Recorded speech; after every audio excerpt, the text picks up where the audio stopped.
Hola chicos, bienvenidos nuevamente a esta lección sobre la bioquímica clínica en odontología.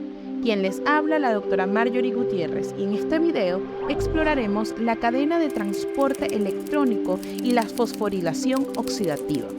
Analizaremos las reacciones de óxido-reducción, el potencial redox, las clases de enzimas transferidoras de electrones, la estructura mitocondrial, el proceso de fosforilación oxidativa y los agentes desacoplantes, inhibidores e inóforos. Me imagino que ustedes se preguntarán cómo nuestras células generan la mayor parte de su ATP. Pues vamos a descubrirlo juntos. Para empezar, ¿qué son las reacciones de óxido-reducción? Las reacciones de óxido-reducción, también conocidas como reacciones de redox, son reacciones químicas en las cuales se transfieren electrones de una molécula a otra. En estos procesos, una molécula se oxida, es decir, que pierde electrones, mientras que otra se reduce, es decir, gana electrones. En la cadena de transporte electrónico, los electrones se transfieren desde moléculas de alta energía, como la NADH y FADH, a través de una serie de complejos proteicos y coenzimas hasta llegar al oxígeno, que actúa como el aceptor final de electrones.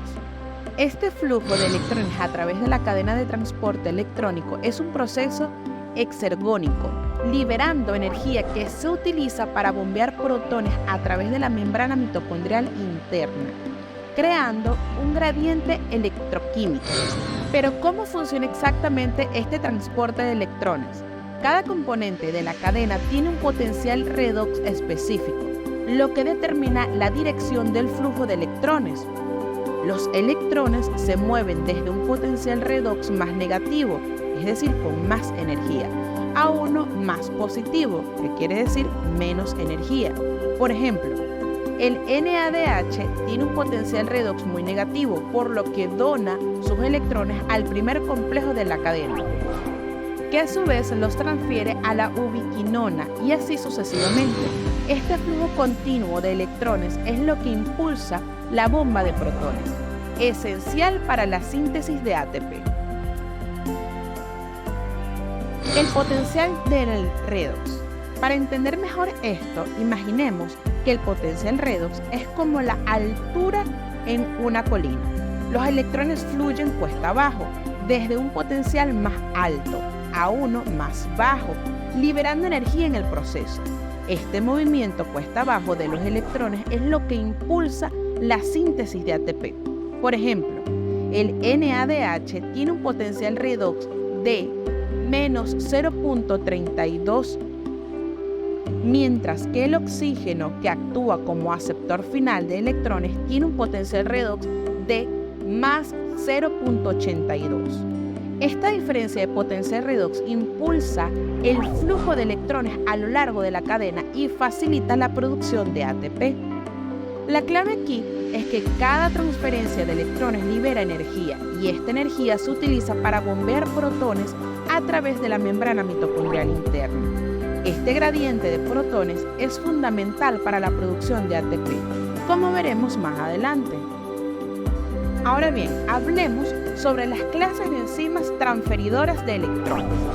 La cadena de transporte electrónico está compuesta por varios complejos enzimáticos que transfieren electrones. Estos complejos incluyen complejo 1, NADH, que es la deshidrogenasa. Este complejo acepta electrones de NADH y los transfiere a la ubicona, que es la coenzima Q, mientras que bombea protones a través de la membrana mitocondrial interna. La energía liberada en esta transferencia se utiliza para transportar protones desde la matriz mitocondrial hacia el espacio intermembrana. El complejo 1 es una estructura grande que contiene múltiples subunidades y centros de hierro-azufre que facilitan el transporte de electrones.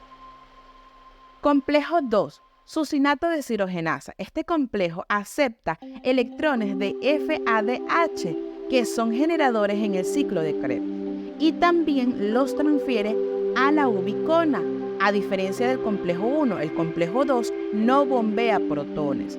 Sin embargo, su función es crucial para continuar la cadena de transporte de electrones. El complejo 2 es único porque también participa en el ciclo de Krebs, catalizando la conversión de succinato a fumarato. Complejo 3, citocromo. Este complejo transfiere electrones de la ubicona a la proteína citocromo C y bombea protones hacia el espacio intermembrana. Este complejo es esencial para la continuidad del flujo de electrones hacia el complejo 4. El complejo 3 contiene varios citocromas y centros de hierro-azufre que facilitan la transferencia de electrones. Complejo 4, citocromo C oxidasa. Este complejo transfiere electrones del citocromo C al oxígeno, formando agua. Este paso final es crítico, ya que el oxígeno es el aceptor final de electrones. Además, el complejo 4 bombea protones a través de la membrana, contribuyendo al gradiente de protones necesario para la síntesis de ATP. El complejo 4 contiene múltiples subunidades, incluyendo citocromos y cobre, que facilitan la reducción del oxígeno. Ubicona, coenzima 5, una molécula liposoluble que transfiere electrones del complejo 1 y 2 al complejo 3. La ubicona es crucial porque actúa como un transportador móvil de electrones dentro de la membrana mitocondrial interna. Su capacidad para difundir libremente dentro de la membrana le permite recoger electrones de diferentes complejos y entregarlos efectivamente al complejo 3. Citocromo C es una proteína soluble que transfiere electrones del complejo 3 al complejo 4. El citocromo C es pequeño y móvil, lo que permite mover electrones de un complejo a otro con eficiencia. La transferencia de electrones entre citocromo C y el complejo 4 es un paso clave en la cadena de transporte de electrones. Pasemos ahora a la estructura mitocondrial, que juega un papel fundamental en la cadena de transporte electrónico y la fosforilación oxidativa. La mitocondria es la central energética de la célula y está compuesta por dos membranas, una membrana externa y una membrana interna. La membrana interna es altamente plegada, formando crestas que aumentan su superficie y albergan los complejos de la cadena de transporte electrónico y la ATP sintasa. La membrana mitocondrial externa es relativamente permeable y permite el paso de iones y moléculas pequeñas. En contraste, la membrana mitocondrial interna es impermeable a la mayoría de las moléculas e iones, lo que permite la creación de un gradiente de protones. La matriz mitocondrial, el espacio encerrado por la membrana interna, contiene enzimas del ciclo de Krebs y otras rutas metabólicas. Ustedes se preguntarán por qué es esto importante. Bueno, la compartimentación dentro de la mitocondria permite la segregación y la eficiente ejecución de distintas rutas metabólicas. La estructura de la membrana interna con sus crestas maximiza el área disponible para la cadena de transporte electrónico y la fosforilación oxidativa, asegurando una producción eficiente de ATP. Las crestas aumentan la superficie de la membrana interna, lo que permite un mayor número de complejos de la cadena de transporte electrónico y ATP sintasa, optimizando la producción de energía. Ahora, chicos, que hemos cubierto la estructura mitocondrial, veamos la fosforilación oxidativa, el proceso final en la producción de ATP y cómo está intrínsecamente ligado a la cadena de transporte electrónico. La fosforilación oxidativa es el proceso mediante el cual la energía generada por el flujo de electrones a lo largo de la cadena de transporte electrónico se utiliza para sintetizar ATP. Esta energía se almacena en un gradiente de protones a través de la membrana mitocondrial interna, también conocido como fuerza protón motriz. Los protones fluyen de vuelta a la matriz mitocondrial a través del canal de la ATP sintasa, una enzima compleja que utiliza esta energía para convertir ADP y fosfato inorgánico en ATP. Para entender mejor, imaginemos la ATP sintasa como una turbina en una presa hidroeléctrica. El flujo de protones a través de la ATP sintasa impulsa la síntesis de ATP, similar a cómo el flujo de agua a través de una turbina genera electricidad.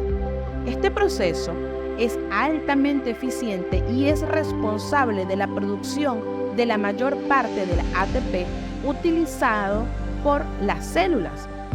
Este mecanismo es fundamental para la vida celular, ya que el ATP es la principal fuente de energía para todas las actividades celulares. Sin la fosforilación oxidativa, las células no podrían producir suficiente ATP para sustentar la vida. Hablemos ahora de los agentes desacoplantes, que son sustancias que interrumpen el acoplamiento entre el transporte de electrones y la fosforilación oxidativa. Estos agentes permiten que los protones regresen a la matriz mitocondrial sin pasar por la ATP sintasa, lo que significa que la energía del gradiente de protones se disipa como calor en lugar de ser utilizada para sintetizar ATP. Un ejemplo común de un agente desacoplante es el 2,4-dinitrofenol.